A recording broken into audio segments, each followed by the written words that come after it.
移動するときは死人みたいに何も考えずただ運ばれてればいい。2019年までの私はそう思ってました。ちっちゃい頃からもともと三半規管が弱くて、車に乗るときは必ず気持ち悪くなってました。薬を飲まなきゃ普通の状態でいられないということは、少なくとも小さい頃の私には負担なことでした。なんでどうしても移動しなきゃいけないんだろう。薬を飲んで乗り物の匂いを嗅がないように鼻と口にタオルを当てて、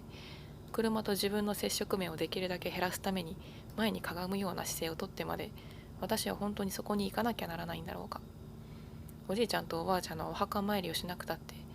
私はここから2人のために祈ることができるのに。高校に進学してからは満員電車に乗り始めました。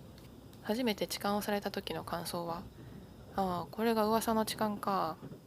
でした。今から考えると、おいちょっと待て、そこにちょっと正座しろって言いたくなるような感想ですけど、本当にはっきりとこう感じたのを覚えています。痴漢は私の周りの人に聞く限り誰しもが経験ある事柄で、私はそれを認知して了承してました。知らない手にスカートの上から触られる中で、私は iPod Touch に違法ダウンロードしたアイドルのミュージックビデオを見ていました。今音楽聴いてるところなんだけど邪魔しないでもらえないかなって思ってました。時間がいいとか悪いとか言ってられないんです。だって学校の始業時間に間に合うようにするためにはこの電車に乗るしか方法がないから。一つしかない方法に文句を言ってたら、学校にもバイトにも大学にも一生たどり着けないわけです。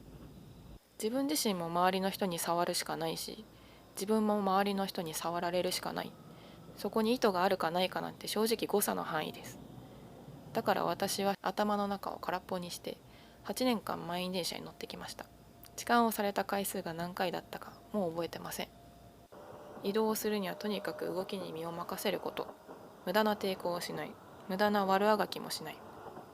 自分に何かできることがあるかもしれないと思わないこと。自分を輸送してもらうというパフォーマンスを固定して自分自身の燃費を抑えること。これが私の移動にまつわるコスパシンキングです。